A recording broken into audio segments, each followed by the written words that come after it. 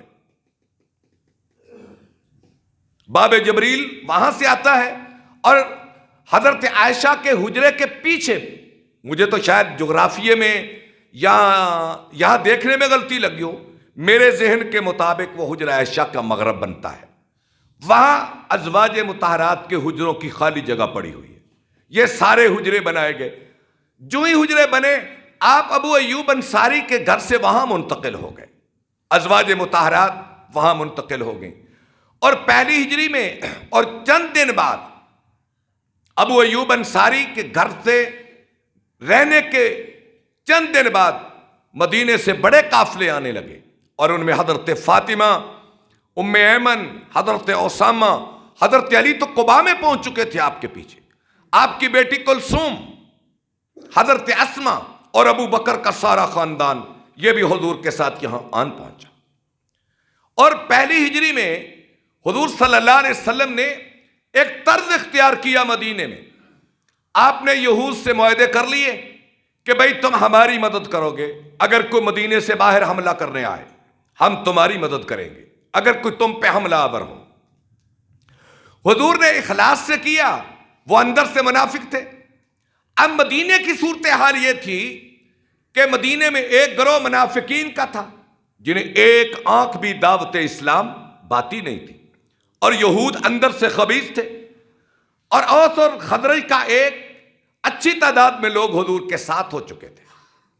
اب ایک کیا کہوں یہاں عجیب ماحول تھا، آپ کو خطرہ لگا رہتا کہیں یہود کوئی خباثت نہ کریں، منافقین کوئی شرارت نہ کریں، قریش پیچھے سے آ کر ان سے ملی بھگت کر کے کوئی نقصان نہ پہنچا دے۔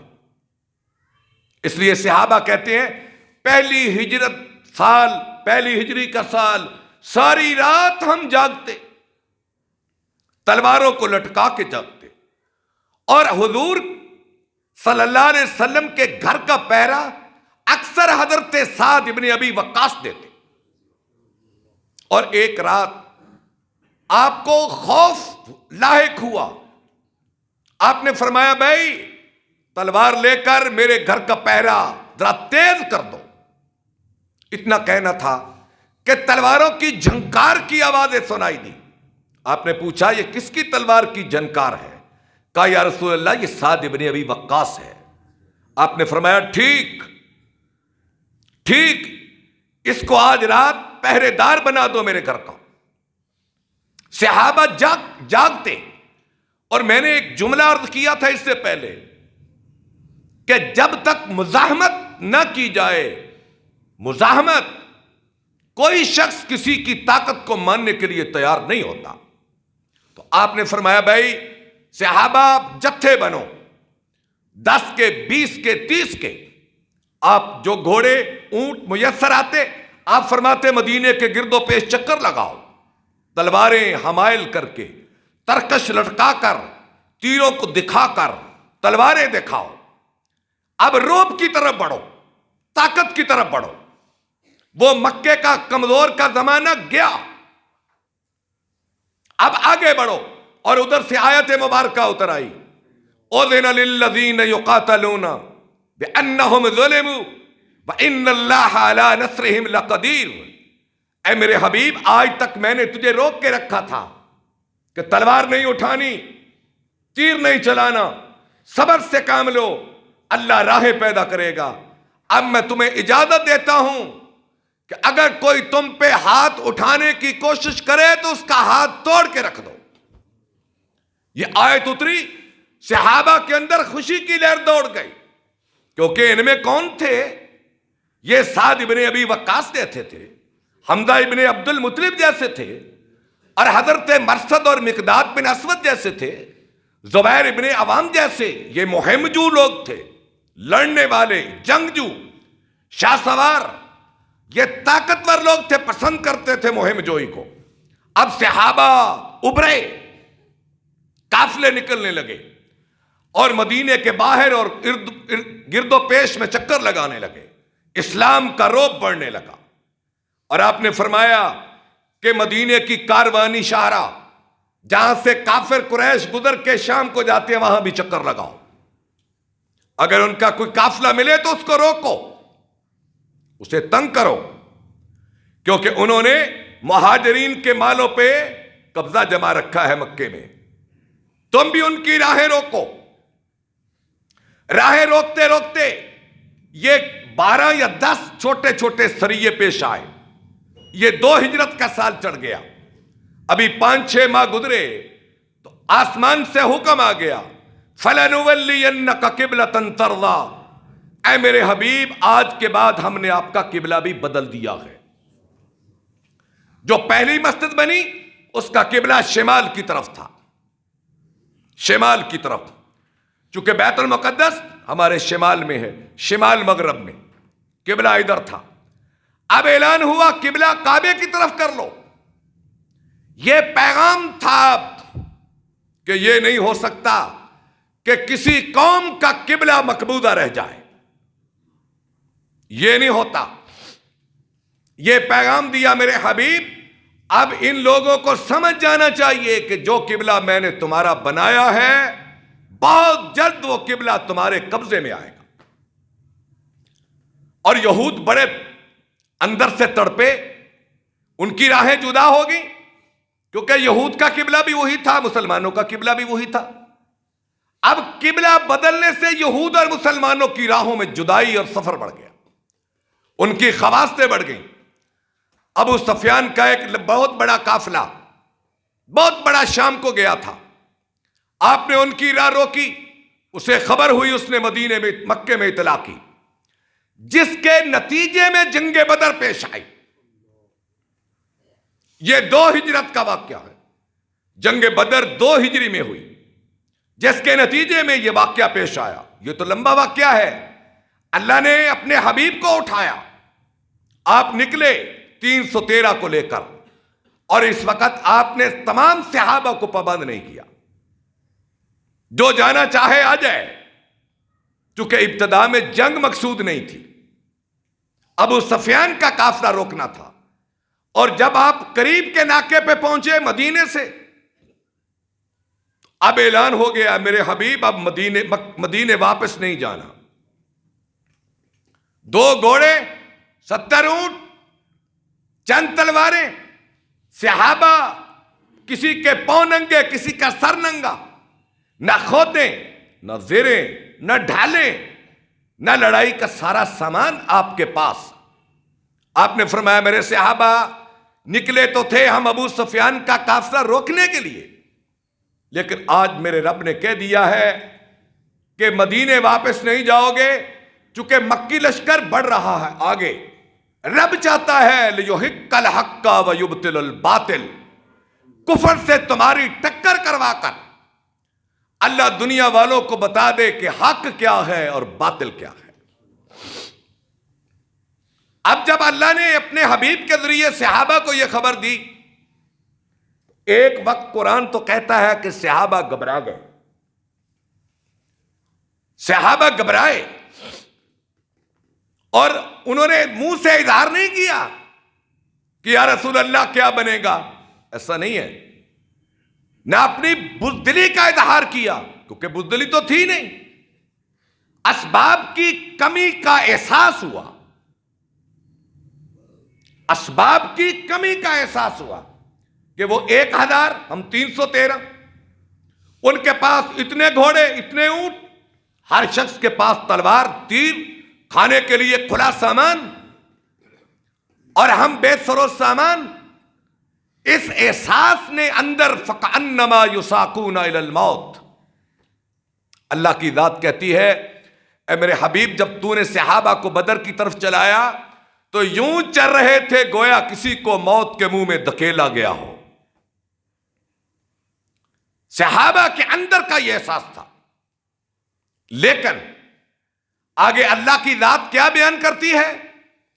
صحابہ راتوں کو بیچ کے سفر میں راتوں کو یہ کہنے لگے اے اللہ ہم کمزور ہیں لیکن حق پر تو ہم ہیں.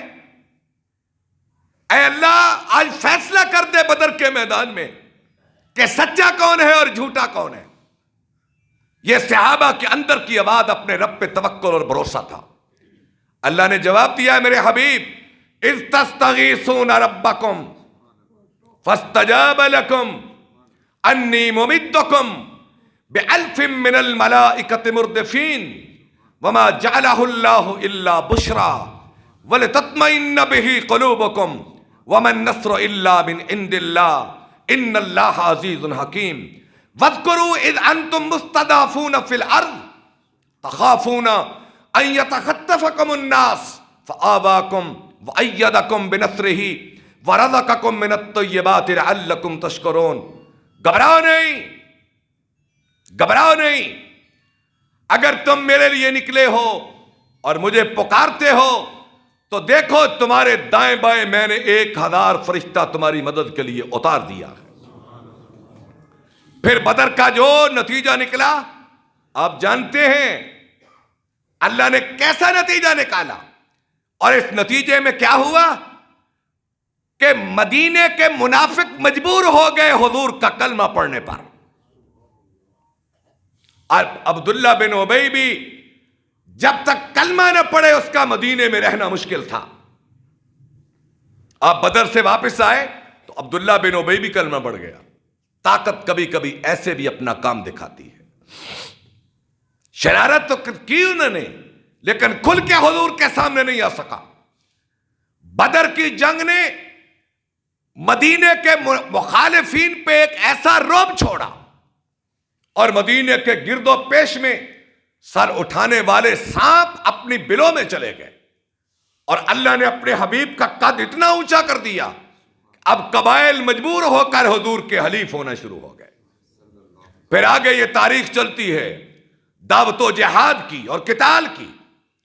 اور اس ابتدائی قتال کی جنگ نے صحابہ کو اتنے عروج پہ پہنچا دیا کہ ابھی 2-4 سال گزریں گے تو آپ حالات دیکھیں گے آگے کیا بنتا ہے. تو اللہ سے دعا ہے رب العالمین حضور کی زندگی کو سمجھ کر عمل کی توفیق عطا فرمائے.